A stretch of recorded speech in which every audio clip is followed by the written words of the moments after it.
এই যে ভিডিওর শুরুতেই যে অনেকগুলো মাদ্রাসার ছোট ছোট ছাত্রগুলোকে যে পাজি ভাই দাঁড়ায় রয়েছিল, মূলত হচ্ছে আমি ওর কাছে ক্ষমা চেয়ে নিচ্ছিলাম। আজকে যে আমরা বেঙ্গল সি ফিশ থেকে একটা বিশাল বড় সাইজের 8 কেজি প্লাস ওজন বড় একটা সামুদ্রিক বাইম মাছ পাঠাইছিল।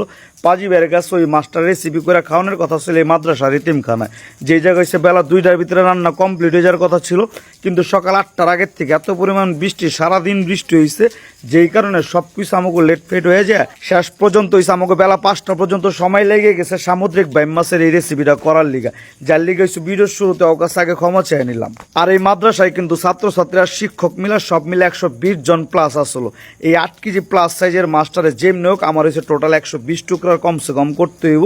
আর এটার লিগে প্রথমে মাছের মাথার দিকে যে সূক্ষ্ম সূক্ষ্ম কিছু দাঁত আসলো, যেই দাঁত দিয়া যারা আমাকে চট্টগ্রাম থেকে মাছগুলো পাঠাইছে, হ্যাঁ গো আতেছে 2-4 জায়গায় ফেরা চেড়ে গেছে।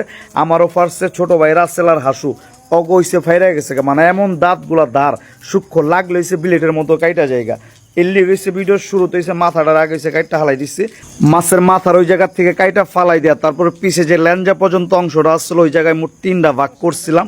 আর এই 3 ভাগরে আবার মাঝখান দিয়েছে ফালটা দিয়ে 6 টুকরা করছিলাম। আর সামনের যে 4 টুকরা আসলো ওইগুলোর আবার মাঝখান দিয়ে ফাড়া দিছিলাম। মাছটা মানে এত পরিমাণ হয়েছে, চওড়া ছিল।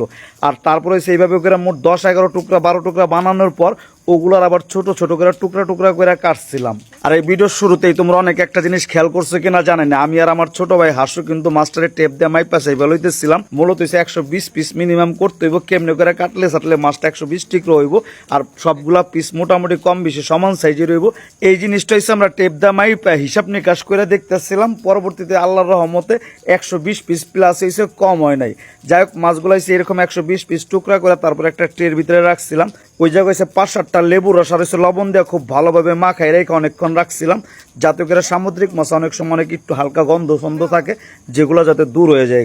আর কিছু কিছু সামুদ্রিক মাছের মাংসগুলো এত পরিমাণ নরম থাকে যেগুলো হচ্ছে কাটার সময় খুব সাবধানতা অবলম্বন করা লাগে, এবং কাটা ছাড়া অন্য ধোয়া টোয়ার ক্ষেত্রে, মশলা মাখানোর ক্ষেত্রে, সব কিছুর ক্ষেত্রে খুবই সাবধানতা অবলম্বন করা থাকে। কিন্তু পরবর্তীতে রান্নার পরে কিন্তু এই মাছের মাংসগুলো পর্যাপ্ত পরিমাণ শক্ত বা টাইট হয়ে যায়, তখন আবার কোনো সমস্যা হয় না। কিন্তু মূল কাহিনী ঘটা হয়েছে কাটাকাটির সময়, তখন যদি ছুরিটা ঠিক মতো কাটা ছাটা না করা যায় তাহলে কিন্তু মাছগুলো থেতলাই যাওয়ার সম্ভাবনা থাকে। আর এর লিগে হয়েছে আমি এই মাছটা কাটা শুরুর থেকে শেষ পর্যন্ত হচ্ছে খুব সাবধানে কাটতেছিলাম, আর পিসগুলো যাতে কোনো ধরনের বাজেভাবে না কাটে, খুব সুন্দরভাবে স্মুথলি কাটে, ওইভাবেই চেষ্টা করতেছিলাম। আর এই সামুদ্রিক বাইম মাছের টুকরাগুলো লেবুর রস আর হচ্ছে লবণ দিয়ে অনেকক্ষণ মাখায় রাখার পর এগুলো পানি দিয়ে খুব পরিষ্কার করে ধুয়ে নিচ্ছিলাম।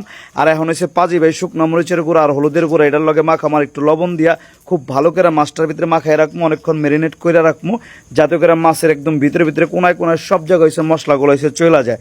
আর এই পাজি ভাই শুকনো মরিচের গুঁড়া, হলুদের গুঁড়া, ধনিয়ার গুঁড়া আর হচ্ছে জিরার গুঁড়া ব্যবহার করে আজকে হয়েছে এই সামুদ্রিক বাইম মাছের রেসিপিটা তৈরি করবো। শেষ পর্যন্ত তোমরা দেখবা যে এই রেসিপিটার কালারটা কেমন হয়, দুর্দান্ত হয় কিনা।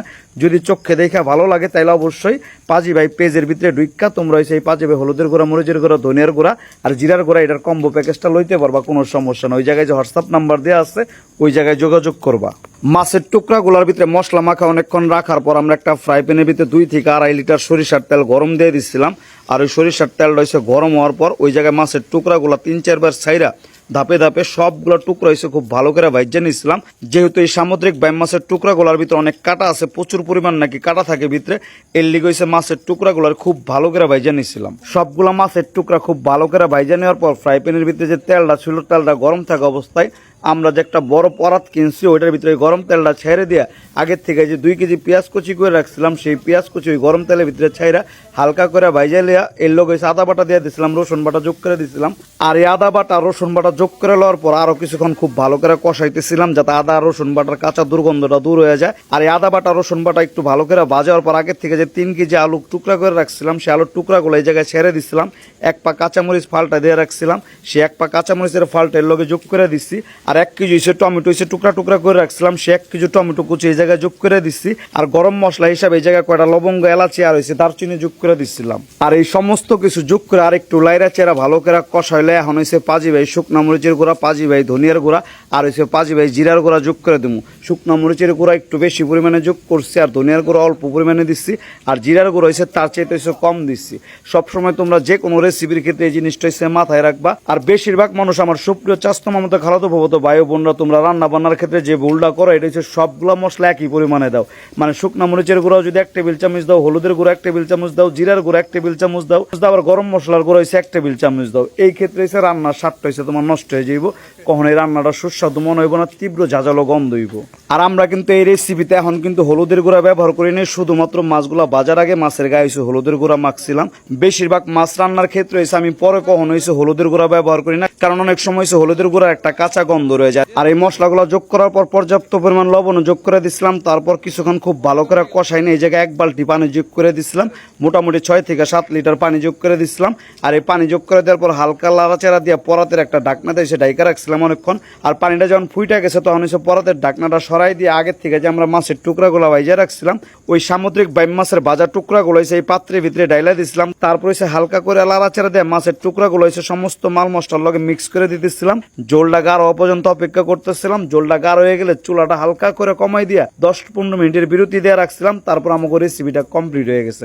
আর রেসিপি কমপ্লিট হওয়ার পর এর উপরে হচ্ছে ধনিয়া পাতা কুচি ছড়াই দিতেছিলাম। এখন হচ্ছে আর কথা কর সময় নাই, খাওয়ানোর পালা, প্রচন্ড ক্ষুধা লেগে গেছে। আসসালামু আলাইকুম তোমাদের সবাইকে।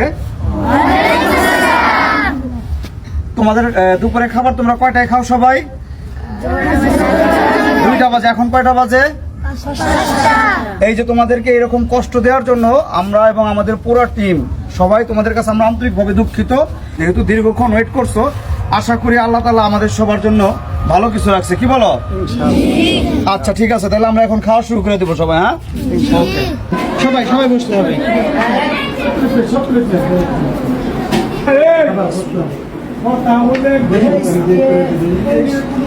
আলহামদুলিল্লাহ, মানে খারাপ হয় নাই।